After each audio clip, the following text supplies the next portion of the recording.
Hi friends, welcome to my channel. ఇవాల్టి వీడియోలో ఎగ్తో ఒక స్పెషల్ కర్రీ తయారు చేసుకుందాం. ఆఫీస్కి వెళ్ళే వాళ్ళకి కానీ లేదంటే బ్యాచిలర్స్ కూడా ఈజీగా చేసుకునే విధంగా ఈ వీడియోలో తెలుసుకుందాం. దీనికోసం 2 టమాటాలని 12 లేదా 15 జీడిపప్పు తీసుకొని పావు గంట సేపు నానబెట్టండి.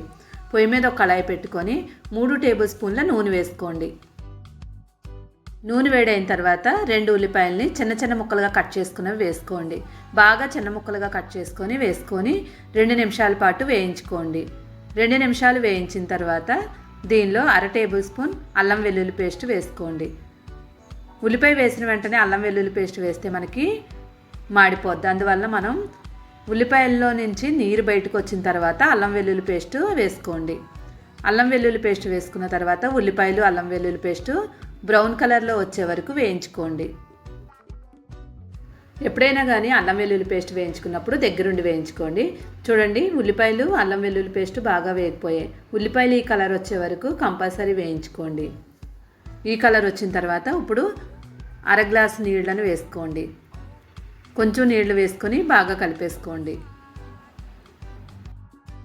ఇప్పుడు దీనిలో మనం 1/2 టేబుల్ స్పూన్ ధనియాల పొడి, 1/2 టేబుల్ స్పూన్ జీలకర్ర పౌడర్, కారం 1.5 టేబుల్ స్పూన్.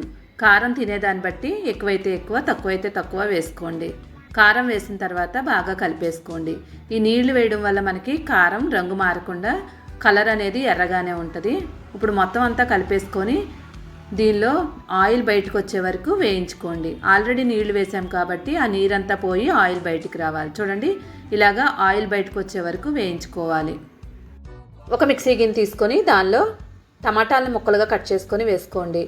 నెక్స్ట్ నానబెట్టి ఉంచుకున్న జీడిపప్పుని కూడా వేసి మెత్తని పేస్ట్లా తయారు చేసుకోవాలి. నీళ్ళేమీ వేసుకోని అవసరం లేదు, టమాటాలో ఉన్న నీళ్ళే సరిపోతాయి. ఇప్పుడు ఈ టమాటా కాజు పేస్ట్ని దీనిలో వేసేసుకొని బాగా కలిపేసుకోండి.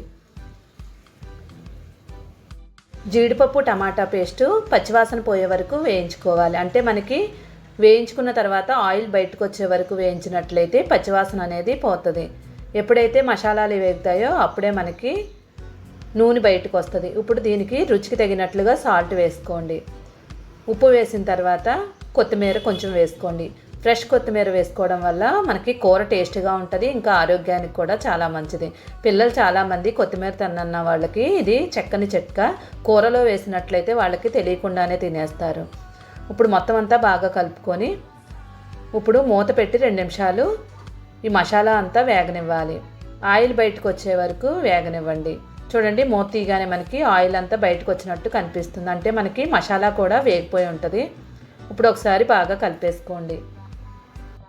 వీడియో ఎక్కడ స్కిప్ చేయకుండా చూసి ఒకవేళ నచ్చితే కనుక లైక్ చేయడం మాత్రం మర్చిపోవద్దు. మీరు లైక్ చేయడం వల్ల ఈ వీడియో అనేది చాలామందికి షేర్ అవుతుంది. ఇప్పుడు బాగా కలుపుకున్న తర్వాత ఇప్పుడు దీనిలో 1 గ్లాసు వాటర్ వేసుకోండి. కనీసం 1/2 లీటర్ నీరు ఉండేలాగా వేసుకోండి. ఈ గ్రేవీ అనేది మరీ చిక్కగా ఉండకూడదు, మరీ పలచగా ఉండకూడదు. చూడండి, కన్సిస్టెన్సీ ఇలా ఉండేలాగా నీళ్ళు వేసుకోండి. ఇలా వేసుకున్న తర్వాత garam masala powder 1/2 table spoon. ఇది హోమ్ మేడ్ గరం మసాలా. మీ దగ్గర ఏ గరం మసాలా ఉంటే అది వేసుకోండి. Sugar 1/2 table spoon. ఈ షుగర్ వేయడం వల్ల మనకి రెస్టారెంట్లో ఉండే టేస్ట్ వస్తుంది కర్రీ.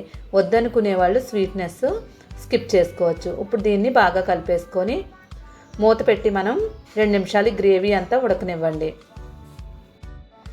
2 నిమిషాలు అయిన తర్వాత మన గ్రేవీ అంతా చక్కగా ఉడికిపోయి ఆయిల్ అంతా బయటకు వచ్చింది. చూడండి, ఇప్పుడు ఇలా ఉన్న తర్వాత ఒకసారి బాగా కలిపేసుకోండి. ఈ గ్రేవీ అంతా బాగా కలిసేలాగా కలుపుకోండి. గ్రేవీ మనకి పలచగా ఉండకూడదు, థిక్గా ఉన్నట్లయితే మనకి గ్రేవీ అనేది మంచి టేస్ట్ వస్తుంది. ఇప్పుడు ఈ గ్రేవీలో మనం 4 గుడ్లు తీసుకొని వేసుకోవాలి. ఆఫీస్కి వెళ్ళే వాళ్ళు కానీ లేదంటే బ్యాచిలర్స్ కానీ ఈ విధంగా ఒకసారి తప్పకుండా ట్రై చేయండి. ఈ కర్రీ స్పీడ్గా కూడా అయిపోద్ది, ఇంకా టేస్ట్ కూడా చాలా బాగుంటుంది. పైన పెప్పర్ జల్లేసుకోండి. నెక్స్ట్ కొత్తిమీర తీసుకొని వేసుకోవాలి. అంతే సింపుల్గా ఎగ్ కర్రీ తయారు చేసుకున్నాం. కొత్తిమీర జల్లిన తర్వాత మూత పెట్టి 2 నిమిషాలు ఉడికించుకోవాలి. మంటని లో ఫ్లేమ్ మీద పెట్టుకొని ఈ గ్రేవీ గుడ్డు ఉడికేలాగా ఉడికించుకోండి. 2 పచ్చిమిరపకాయలని ముక్కలుగా కట్ చేసుకొని ఫైనల్గా వేసుకొని మూత పెట్టుకోండి. ఇప్పుడు 2 నిమిషాల తర్వాత మూత తీసి చూద్దాం. మన గుడ్డంతా పైన తెల్ల లేయర్ అంతా చక్కగా ఉడికి కనిపిస్తుంది. అప్పుడే మనకి ఉడికిపోయినట్లు. ఇప్పుడు వెనక వైపుకి ఫ్లిప్ చేసుకోండి. రెండో వైపు కూడా తిప్పుకున్న తర్వాత మంటను లో ఫ్లేమ్ మీదే పెట్టుకొని రెండవ వైపు కూడా 2 నిమిషాల పాటు ఉడికించుకోవాలి. 2 నిమిషాల తర్వాత స్టవ్ ఆఫ్ చేసుకుంటే గుమగుమలాడే ఎగ్ కర్రీ రెడీ అయిపోయింది. ఎంతో టేస్టీ అయిన ఈ ఎగ్ కర్రీ మీరు కూడా తప్పకుండా ట్రై చేసి ఎలా వచ్చిందో కామెంట్ చేయడం మాత్రం మర్చిపోవద్దు. వీడియో నచ్చితే లైక్ చేయండి, షేర్ చేయండి. ఇలాంటి మంచి మంచి వీడియోల కోసం 5 స్టార్ రేటింగ్ కిచెన్ని సబ్స్క్రైబ్ చేసుకోండి. Thank you.